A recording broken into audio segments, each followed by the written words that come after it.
শহরের উপকণ্ঠে মমিনপুর, বর্ধমান রোড ছাড়িয়ে মাঝেরহাট অঞ্চল। এখন সেখানে তৈরি হয়েছে দুর্গাপুর ব্রিজ, আর তার পাশে গড়ে উঠেছে একটি আধুনিক বিপণন কেন্দ্র। ডায়মন্ড হারবারের দিকে যেতে মাঝেরহাট ব্রিজের নিচে যদি বাঁদিকে কোনো সময় নজরে পড়ে আপনার, দেখবেন সর্বাঙ্গে অতীতের স্মৃতিচিহ্ন নিয়ে দাঁড়িয়ে আছে একটা তিনতলা বাড়ি। নিউ আলিপুরের সুদৃশ্য আর মনোরম হরমোরাজির পাশে সে যেন নিতান্তই বেমানান। সাবেক প্যাটার্নের এই বাড়িটা একটা বিশাল জিজ্ঞাসা চিহ্নের মতো অনন্তকাল দাঁড়িয়ে আছে চোখের সামনে। আর এখানে ওখানে ইতস্তত ছড়ানো আছে গরুর হাড়। কোনো সন্ধ্যার অন্ধকারে দেখা যায় মরা কুকুরের দেহাবশেষ নিয়ে মারামারি করছে শকুনের দল। দূরে ডকের আলের ধারে উঁচু ক্রেনগুলো সদাচঞ্চল কর্মব্যস্ততার মধ্যে ডুবে থাকে সারাক্ষণ। এই মাঝেরহাটের ওই নিঃসঙ্গ একক দাঁড়িয়ে থাকা প্রাসাদটির বাতাসে কান পাতলে অনেক শিরশিরানি অনুভূতি এসে আমাদের সমস্ত চিন্তাধারাকে আচ্ছন্ন করে দেয়। আগে কিন্তু জায়গাটা এরকম ছিল না।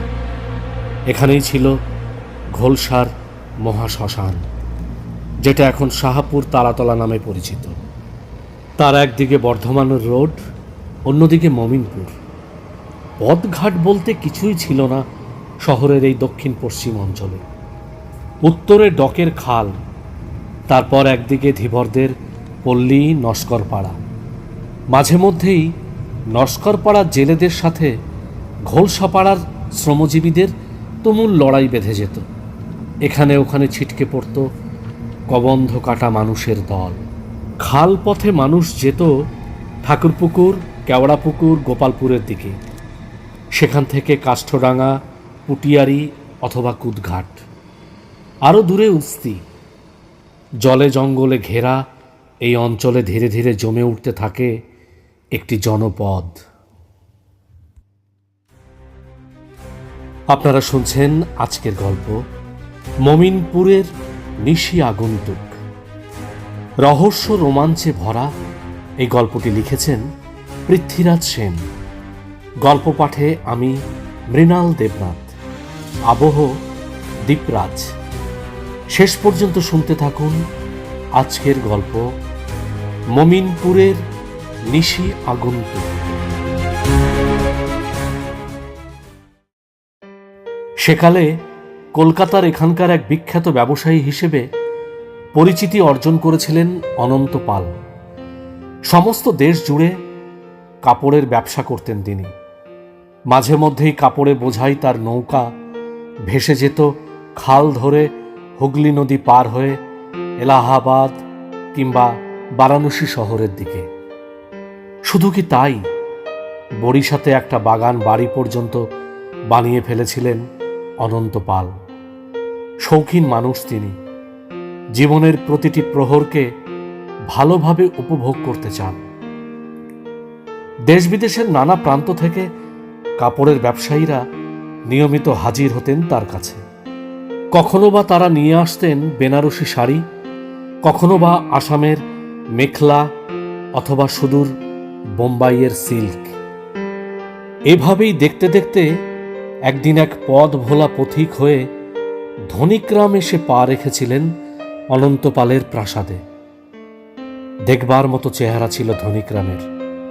6 ফুটের মতো লম্বা, কাঁচা সোনার মতো গায়ের রং, নাক টিকালো, চোখের মধ্যে উজ্জ্বল দৃপ্ত চাউনি। এক লহমাতেই বোঝা যায় যথেষ্ট অভিজাত পরিবারের সন্তান সে।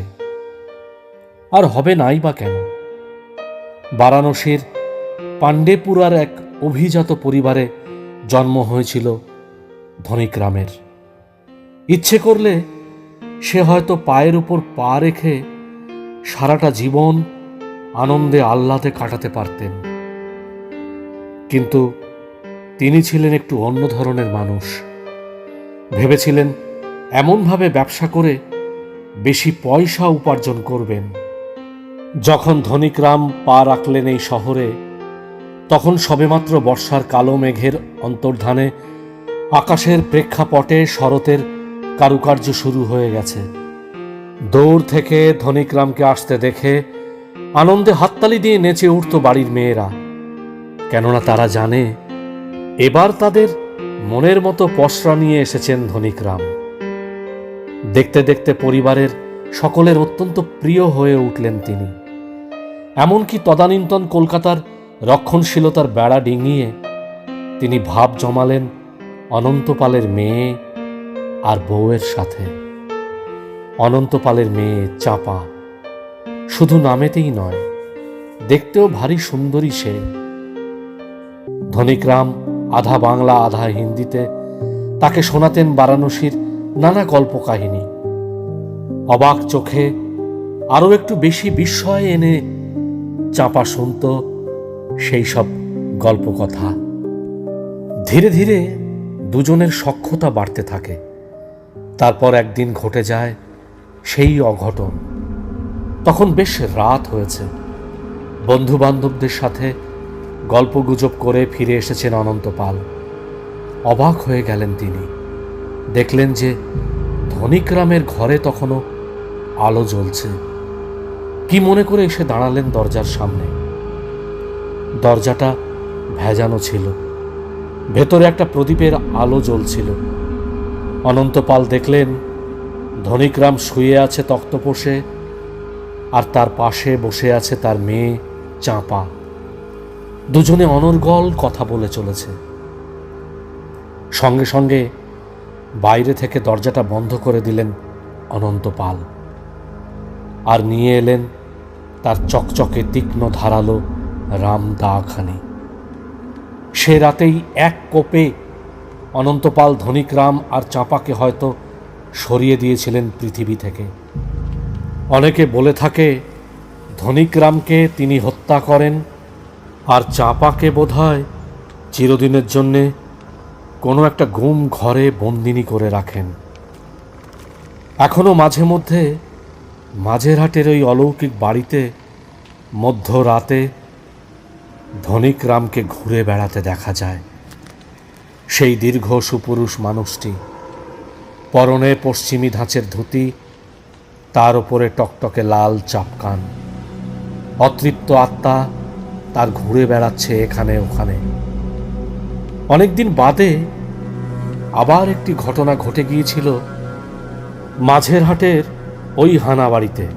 সেখানকার কেয়ারটেকার মিস্টার দত্তগুপ্তের প্রতিবেদনের মধ্যে দিয়ে সেই ঘটনাটি আমরা শুনতে পারি। সেদিন বেশ রাত হয়েছে, ঘুমিয়ে পড়েছিলাম। ভ্যাপসা গরম, গাছের পাতা পর্যন্ত নড়ছে না। হঠাৎ মনে হলো কে যেন এসে আমার মাথার সামনে দাঁড়িয়েছে। চোখ খুলতেই দেখতে পেলাম ধনিকরামকে। সে কাতর আর্তনাদ করে বলছে, আপনি আপনি আমাকে মুক্তি দেবেন এই নরক যন্ত্রণা থেকে, দেবেন? ধড়মড় করে উঠে বসলাম। ধনিকরাম আমাকে অমোঘ আকর্ষণ করতে থাকে। তাকে অনুসরণ করে আমি এগিয়ে যাই। বেশ কিছুটা যাওয়ার পর একটা চুন ভাটা নজরে এলো আমার। জঙ্গলের মধ্যে আশেপাশে পচা জন্তুর মাংসের গন্ধ বেরুচ্ছে। কয়েকটা কুকুর ভাগাভাগি করে খাচ্ছে তা। ধনিকরামের নির্দেশে আমি শাবল দিয়ে মাটি খুঁড়তে থাকি। বেশ কিছুটা খোঁড়ার পর বেরিয়ে আসে তার লাল পোশাকের অংশ আর হাড়গোড়। চুনের মধ্যে চাপা পড়েছিল বলে এত বছরেও তা অবিকৃত ছিল। ধনিকরামের অনুরোধে সেগুলোকে গঙ্গার জলে ভাসিয়ে দিয়েছিলাম। তারপর থেকে ধনিকরাম আর খুব বেশি এসে জ্বালাতন করেনি মাঝেরহাটের এই হানা বাড়িতে। তবু এখনো মাঝে মধ্যে তাকে দেখা যায়। কখনো আনমনে দাঁড়িয়ে আছে বারান্দায়, কখনো বা ছাদের উপর কার্নিশে পা ঝুলিয়ে বসে আছে। বুকে অনেক আশা নিয়ে শহর কলকাতায় পা রেখেছিল সে। ভেবেছিল এক পাকা ব্যবসায়ী হবে, কিন্তু সেই স্বপ্ন সফল হতে পারেনি তার। আর চাঁপা কিশোরী বেলায় হঠাৎ ভালো লেগেছিল পরদেশী ওই যুবা পুরুষটিকে। তারই শাস্তি যে এমনভাবে পেতে হবে, সেটা কি সে বুঝতে পেরেছিল কখনো? আজও হয়তো মাঝের হাটের এই হানাবাড়ির আনাচে কানাচে চাঁপার অতৃপ্ত আত্মা ঘুরে বেড়ায়, আর করুণ সুরে তার ফেলে আসা দিনের অভিশপ্ত গান রচনা করে মহাবিশ্বের মৌন মুগ্ধতায় ঘুরে বেড়ায়।